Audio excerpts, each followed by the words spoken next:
Ok. Bon allez, moi je monte au bloc me changer.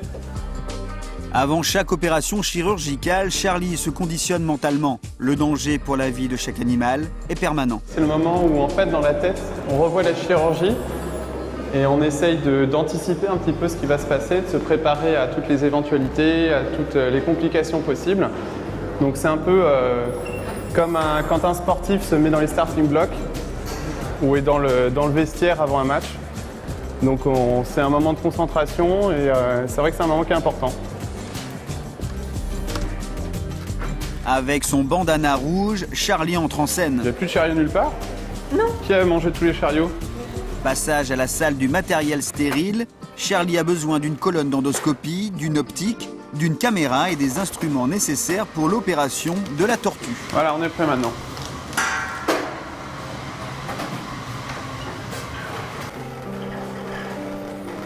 Normalement, dans la boîte NAC, il y a déjà des petits ciseaux. Pour la préparation de l'anesthésie de la tortue, on lui injecte des molécules endorphiques et relaxantes. 10 minutes plus tard, elle devrait dormir profondément. Je tire sur ses pattes, comme ceci, et on voit qu'elle rétracte tout de suite ses pattes. Donc là, elle n'est pas encore bien endormie. On va attendre un petit peu.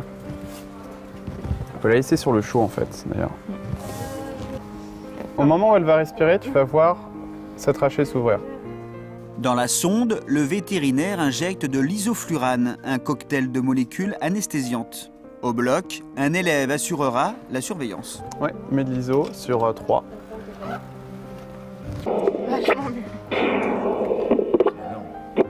Voilà. Donc c'est rassurant pour un chirurgien ou pour un anesthésiste d'entendre le cœur aussi bien.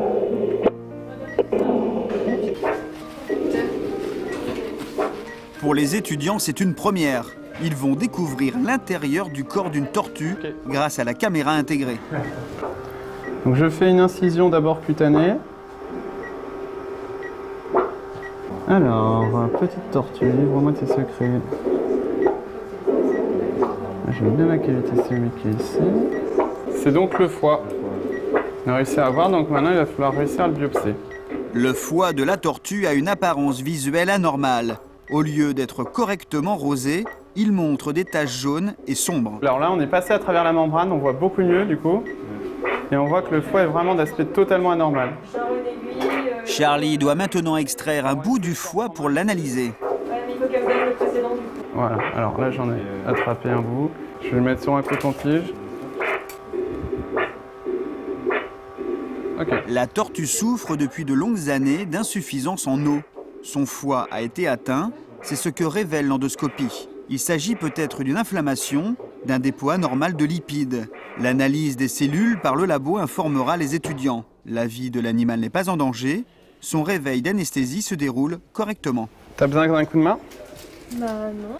On aime bien quand les anesthésies se passent comme ça. On termine la chirurgie, on arrête l'anesthésie et le patient se réveille rapidement. L'endoscopie d'une tortue est une technique récente, plus rapide, plus efficace pour le véto, comme pour le patient. Voilà, donc on a une incision qui est vraiment très petite, voilà, juste ici. Il y a quelques années, on était obligé de découper, comme ça, l'ensemble de la carapace pour pouvoir accéder au foie. Donc ça, c'est vraiment une révolution. Mais pas le temps de se congratuler, il y a urgence. Un problème s'est déclaré dans un autre bloc. Il a fait un petit arrêt? Respi? Il a fait un arrêt cardio-respi en fait. D'accord. Le cœur du lapin n'a pas résisté à l'anesthésie. Ok, j'ai une fréquence cardiaque à 255. Malgré tous les efforts pour réanimer le rongeur, sa mort est inévitable. D'accord.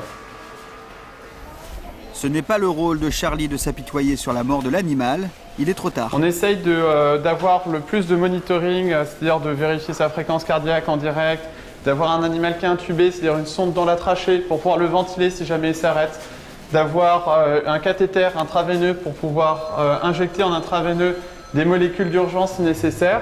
Mais malheureusement, même avec toutes ces précautions, il arrive des accidents anesthésiques, comme c'est le cas sur cet animal. Maintenant, Charlie est attendu par d'autres étudiants. Alors, comment ça se passe ici?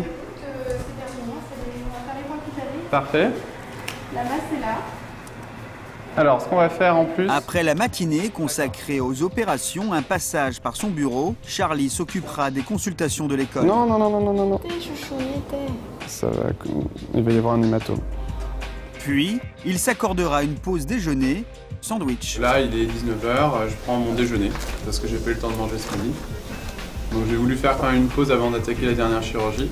Même si c'est pas moi qui vais être en première main, mais je vais au moins gérer l'anesthésie pour avoir un petit peu de glycémie et être quand même apte à réagir à la moindre signe de défaillance cardiaque du lapin. Allô? Oui, Charlie, c'est moi. Je voulais juste te demander si on pouvait commencer à l'induire et le scruber. Parce Oui. que il est là et D'accord, eh ben c'est parti. On monte. Ok, à tout de suite. Bon, ben voilà, même pas le temps de finir le sandwich, c'est reparti.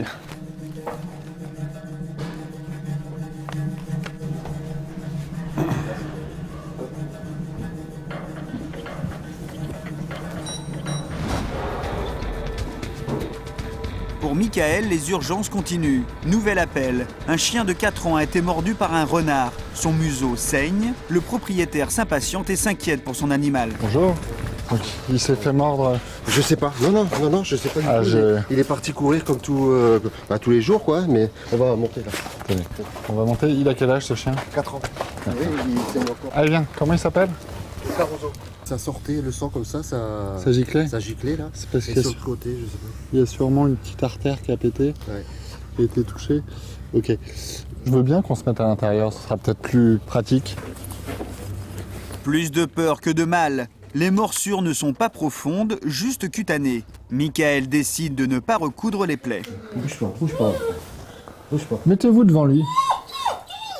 bouge pas.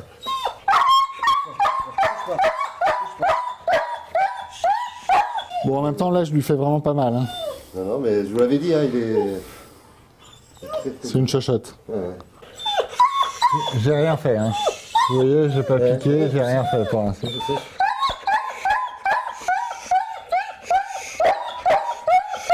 Soyez rassurés, déjà, s'il aboie comme ça, c'est que ça va pas si mal que ça. Et je vous dis, surtout, il y a un gros coup de stress, mais C'est tout. C'est tout. C'est tout.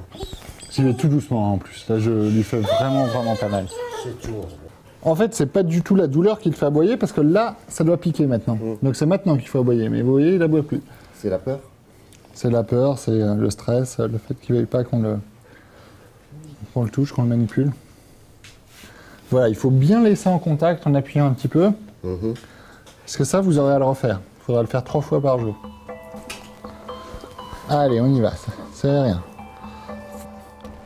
Pour Michael, les interventions vont s'enchaîner toute la journée. Il prendra en charge un chaton qui fait une intolérance à ses médicaments après sa fracture à la patte. Oh là, il y en a vraiment ce chat. Ouais. Oui, ça va faire mal.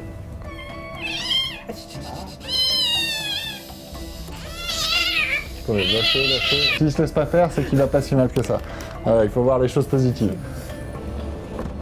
Après une pause déjeuner sandwich sur la route, direction le 14e arrondissement. Oui, c'est le vétérinaire. Bonjour. Alors, c'est lui, le petit chaton. Un chat souffre d'une gastro-entérite. Il a vomi combien de fois au total? Oh, je sais pas, je peux pas compter. C'est-à-dire une dizaine de fois, Ah une oui. vingtaine de fois? Ouais, une dizaine de fois. L'animal est déshydraté. Après une série de contrôles, une perfusion et 2 piqûres, le chat guérira 3 jours plus tard. Essayez de me repasser un coup de fil en début d'après-midi. Donc voilà, vous rappelez au même numéro et moi je suis le docteur Luxembourg.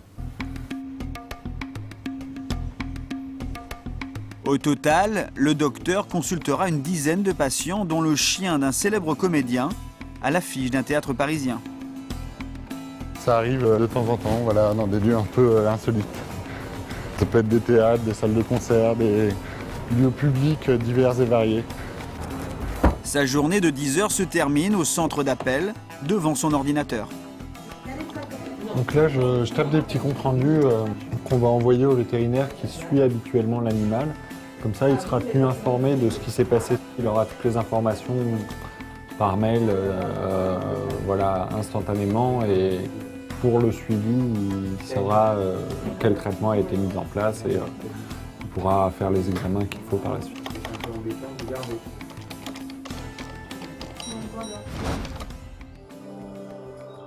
Retour à Thoiry.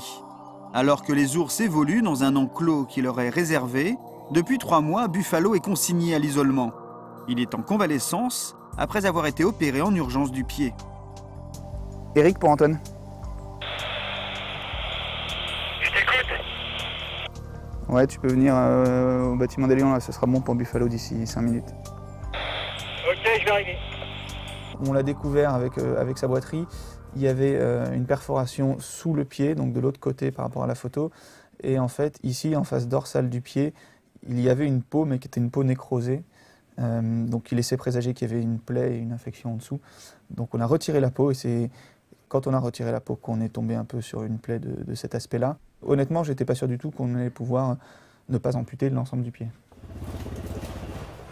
Ouais, c'est pas mal, hein. C'est même vachement mieux.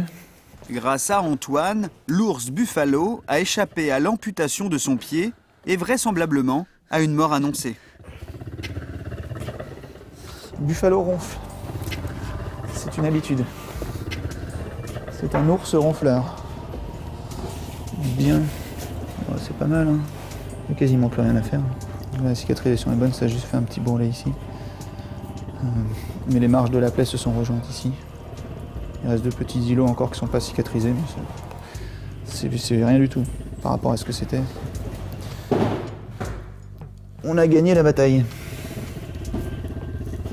Dans une semaine, Buffalo sera à nouveau anesthésié pour être replacé dans le groupe et vivre une vie d'ours normale. Là, il doit en avoir ras-le-bol, ouais. Il doit avoir envie de retourner. Voir ses potes. Alors.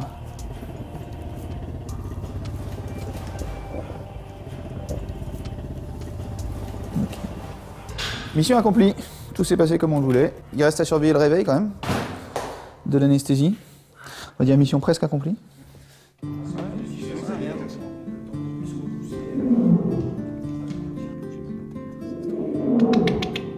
Commence à mâcher. Ouais. Bouge les pattes.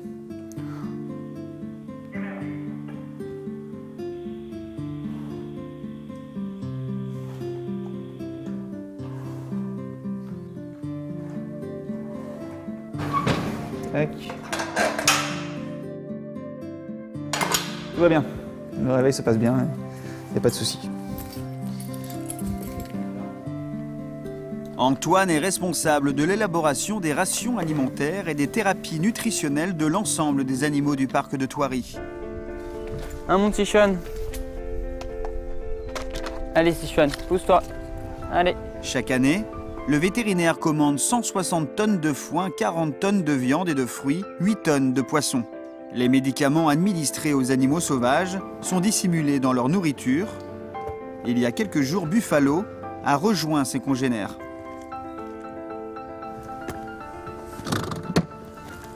C'est Buffalo qui a sorti son poulet là.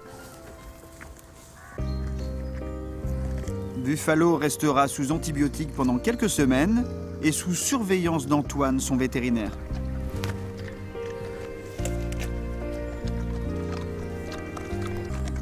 Quitte à de la c'est une sortie.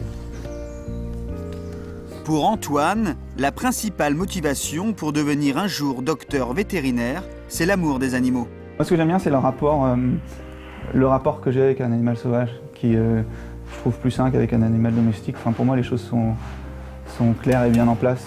J'ai pas le même rapport, voilà, qu'avec un chien. C'est un animal sauvage, donc je le respecte pour ce qu'il est. C'est pas mon animal de compagnie, c'est pas mon doudou. Parce qu'on les respecte pour ce qu'ils sont, pas pour ce qu'on voudrait qu'ils soient. C'est plutôt un état d'esprit. On est toujours en déplacement, jamais sur un lieu fixe. Voilà, il n'y a pas de quotidien. On ne sait jamais ce qui va se passer au cours de notre soirée.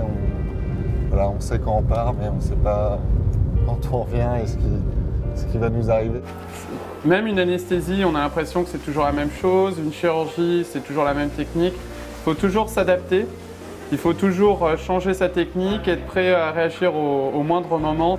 Donc ça ne sera jamais répétitif et c'est vraiment ça que j'aime dans ce métier-là, c'est que ça ne sera jamais la routine.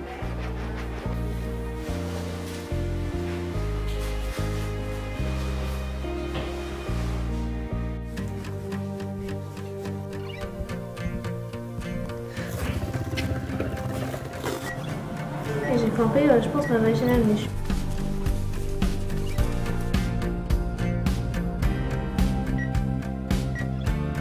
Cornet. Pousse sur moi.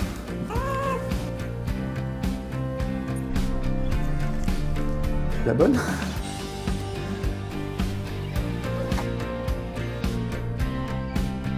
Pas pris la bonne.